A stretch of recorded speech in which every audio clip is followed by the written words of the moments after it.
नमस्ते। इसके पिछले वीडियो में हम लोगों ने पॉलीमर के क्लासिफिकेशंस को स्टडी कर रहे थे और इस स्टडी में हमने देखा कि मोड ऑफ पॉलीमराइजेशन की मोड्स के अकॉर्डिंग हम कैसे कर सकते हैं। तो एक को हमने बोला एडिशन पॉलीमर, और एडिशन पॉलीमर्स को हमने डिवाइड किया दो भाग में। एक को हम बोल रहे हैं होमोपॉलीमर, दूसरे को कह रहे हैं कोपॉलीमर। होमोपॉलीमर्स में single type of monomers participate in polymerization, तो that is called the homopolymers. And copolymers होगा कि टू और more than two types of monomers are taking part in the polymerization reactions, then it is called as a copolymer. Butadiene styrenes का हमने देखा और इसके reaction से क्या बन रहा था, SBR, ऐसा स्टाइरिन ब्यूटाडाइन रबर या बोना एसएम से कहते हैं ये। तो ये हमने देख लिया था। अब इसमें मोड ऑफ पॉलीमराइजेशन में पहला एडिशन पॉलीमर्स हो सकते हैं। तो दूसरा जो मेन कैटेगरी हो सकती है वो हो सकती है किसकी, वो हो सकती है कंडेंसेशन पॉलीमर्स की। तो सेकंड, उसके आगे हम लोग देख रहे हैं। तो सेकंड टाइप हम देखने जा रहे हैं, ए इज अ एडिशन, तो then B is a condensation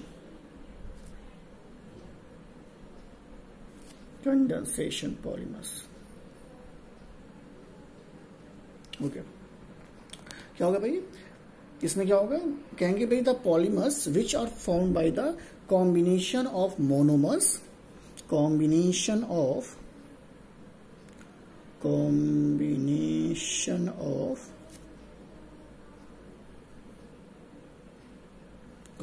of monomers. आगे लिख दें क्या, the polymers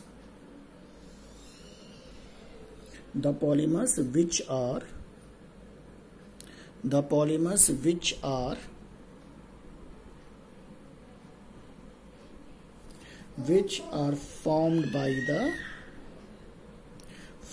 the combination of monomers with the elimination of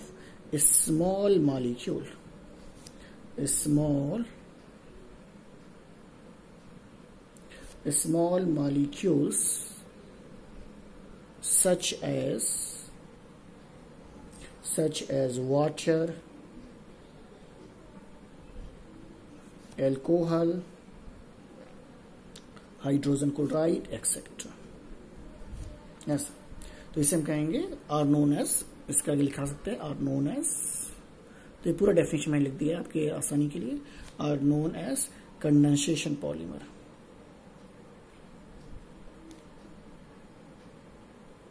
condensation polymers. तो ये हो गया आपका, आप इसको देख सकते हैं। अब एग्जांपल्स कहेंगे, भाई एग्जांपल बताइए। तो भाई एग्जांपल्स नायलॉन 6 ले लीजिए या फिर पॉलिएस्टर ले लीजिए, कुछ भी हो सकता है एग्जांपल्स। पॉलिएस्टर तो जल्दी से लिख दे रहे हैं, पॉलिएस्टर देख लीजिए,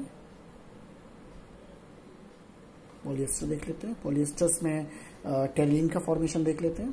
तो कैसे हम लिखते थे, देन इस तरह से एथिलीन ग्लाइकॉल CH2OH और टेरिथैलिक एसिड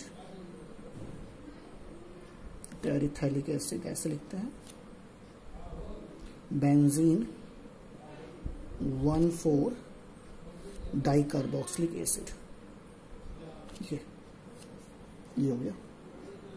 अब N ले करके ऐसे, तो ये हाइड्रोजन और ये सर, तो -N नंबर में ही H2 भी होगा ऐसे।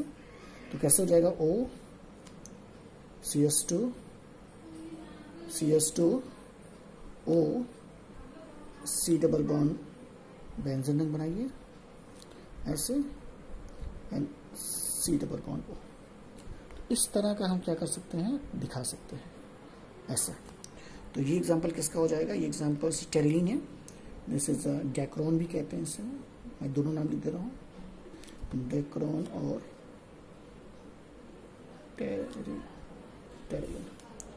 तो टेरिलीन होगा ऐसा, ये डेक्रोन और टेरिलीन हो सकते हैं, ठीक है। तो ये एग्जांपल्स हो सकता है। तो ये एग्जांपल इसका हो सकता है, आसानी से हम देख सकते हैं। नेक्स्ट जो होगा क्लासिफिकेशन ही देखने जा रहे हैं। अगला जो क्लासिफिकेशन हो बेस्ड ऑन मॉलिक्यूलर फोर्स, अगला जो होगा that is a next classification is based on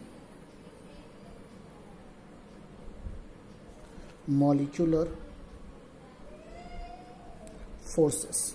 ऐसा, अब इसमें नंबर 1 मॉलिक्यूलर फोर्सेस के बीच में अगर हम देखें तो नंबर 1 इज अ इलास्टोमियस, और दूसरा जो होगा उससे हम कहेंगे fibres.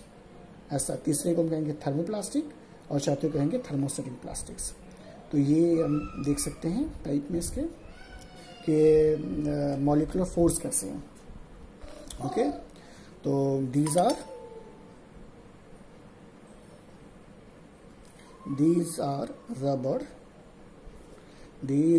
rubber like solid polymers in which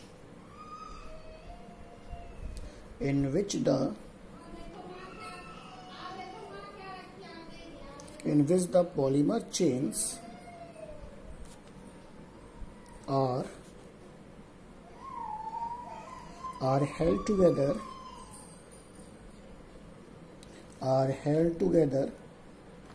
by,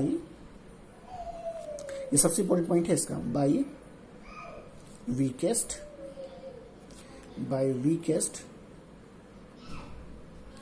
intermolecular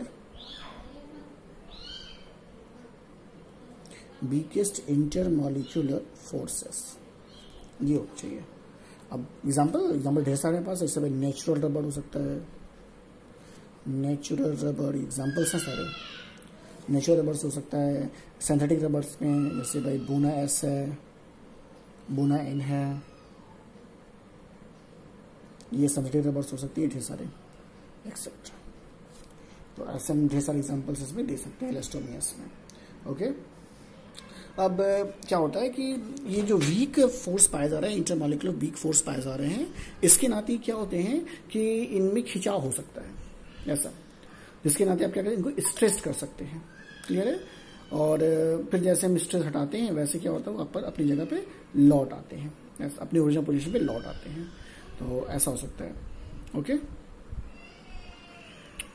जैसा वेल्कनाइज्ड रबर में होता है, वेल्कनाइज्ड रबर में आप ऐसा देखने को मिलता है। अनवेल्कनाइज्ड थोड़ा सा इसमें स्ट्रेचिंग पावर नहीं होती है, तो वेल्कनाइज्ड रबर में स्ट्रेचिंग पावर होती है, तो उसमें आप देख सकते हैं। तो देन सेकेंड कैटेगरी इसकी, second category is a fibres. Second category is a fibres. Fibres हम क्या कहते हैं, तो फाइबर्स मैं लिख दे रहा हूं जिससे आपको इसको याद करने में आसानी रहेगी। Fibres belong to a class of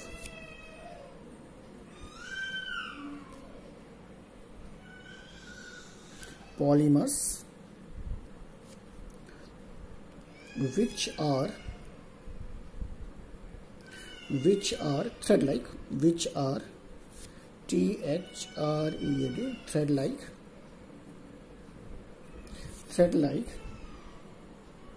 and thread-like and can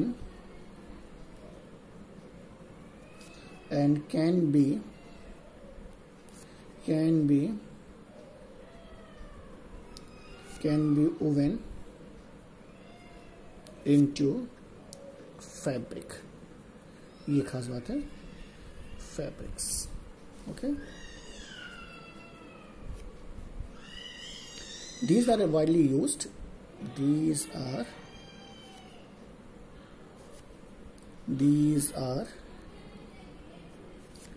widely used for making, क्या बनाने के लिए भाई, मेकिंग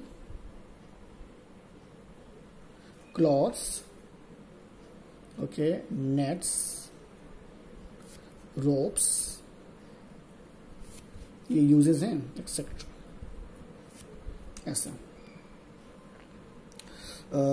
इनके पे हाई टेंसाइल स्ट्रेंथ होगा, यानी फाइबर्स fibers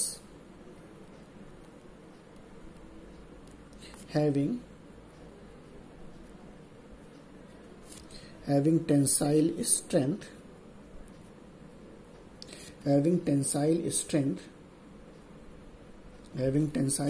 because, रीजन भी दे देते हैं जिससे आपको समझने में आसानी हो जाएगी। बिकॉज क्यों पाया जाएगा, क्या रीजन हो सकता है इसमें, तो बिकॉज द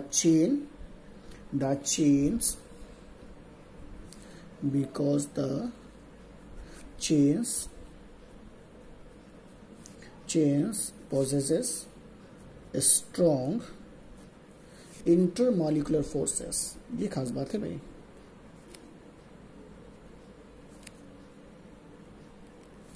इंटरमोलिकुलर फोर्सेस। अब इंटरमोलिकुलर फोर्सेस कैसे हो भाई, सच एस हाइड्रोजन बॉन्डिंग जो वेल नोन है, such as hydrogen bonding.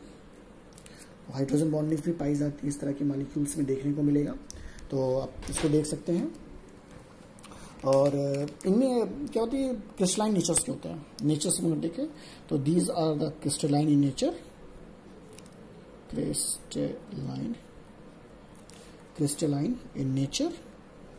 crystalline in nature and having sharp melting point। ये खास बात आपको देखने को मिलेगी। एग्जांपल्स हम सभी को पता है, फाइबर्स के फॉर्म में किसका इस्तेमाल हो रहा है भाई, नायलॉन 6 का इस्तेमाल हो रहा है, चेरेलिन का इस्तेमाल हो रहा है। तो ये सारी प्रॉपर्टीज आपको इनमें दिखाई देंगे ऐसा। तो ट्रेलियंस का फॉर्मेशन, ट्रेलियंस एनालॉन 6 एनालॉन 610 हैं, ये सारे आपको इसमें दिखाई देंगे ऐसा। अगली जो कैटेगरी होगी, नेक्स्ट जो कैटेगरीज हमारी है वो कौन सी कैटेगरी है, तीसरा is the thermoplastic.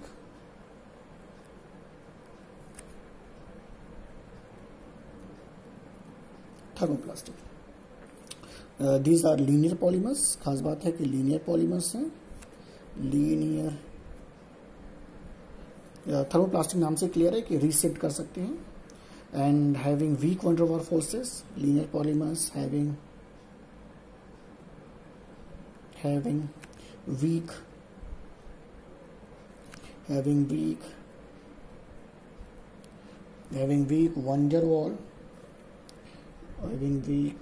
van der Waals forces ऐसा। Acting in the various chains, जो अलग अलग चेन्स के बीच में पाया जाता है, acting in the various chains, ये देखने को मिलेगा। And these forces are intermediate of the forces present in the elastomers and in the fibers। तो हम कह सकते हैं कि जो फोर्स होते हैं, एक लाइन लिख दे रहे हैं जिससे आपको ये पता चल जाएगा। These forces are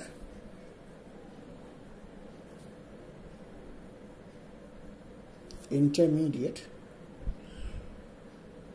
These forces are intermediate। किसके बीच के इंटरमीडिएट है, तो these forces are intermediate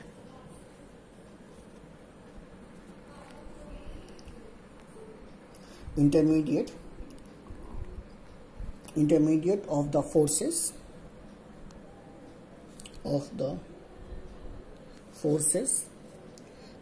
forces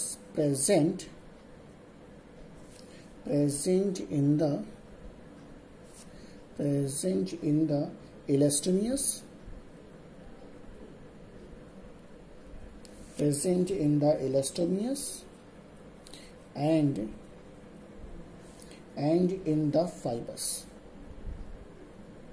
ऐसा इन दोनों के बीच का इसमें पाया जा रहा है, इलास्टोमियर्स एंड फाइबर्स के बीच का फोर्स पाया जा रहा है थर्मोप्लास्टिक्स में। तो ये हम देख सकते हैं।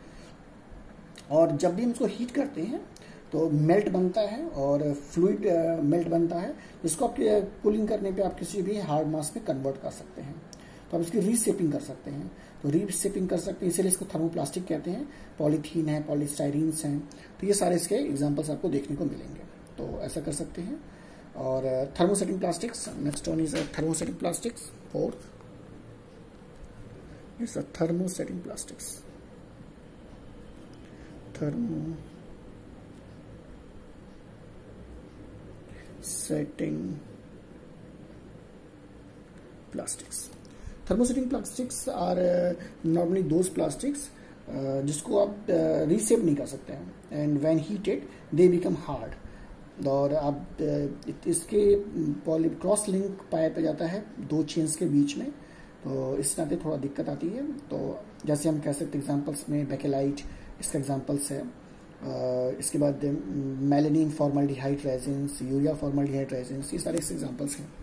तो सबसे पहली बात जो हम कहने वाले हैं इसमें कि when heated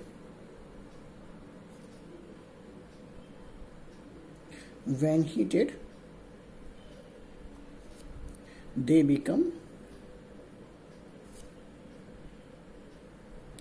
become hard. It means आप इसको रीसेप नहीं कर सकते हो ऐसा, due to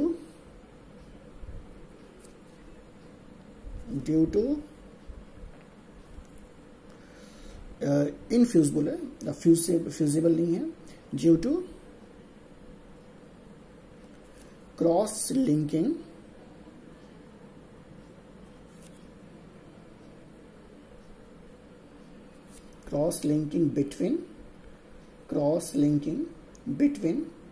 between the chains। तो जो चेन्स में पाए जा रहे हैं बिटवीन द पॉलीमेरिक चेन्स या polymer chains, between polymer chains, ऐसा आप लिख सकते हैं। तो इस तरीके से आप इसको लिख सकते हैं। इसके डेफिनेशन लिखने की जब कभी भी बात आएगी तो ऐसा हो सकता है। और इसके नाते ये 3 डायमेंशनल इन नेचर से होते हैं। They are 3 dimensional in nature इस हार्डनेस के कारण। एग्जांपल्स, ढेर सारे एग्जांपल्स हैं हमारे पास। एग्जांपल्स में हम कह सकते हैं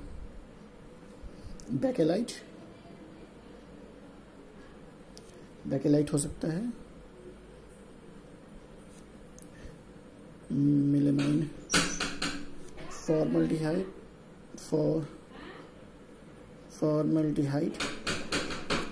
रेजिन। तो ये सारे एग्जांपल्स हो सकते हैं। देन ये खत्म हो रहा है इसका क्लासिफिकेशंस। नेक्स्ट स्टेप हम लोग कुछ इसमें और भी देखेंगे। Okay, thank you.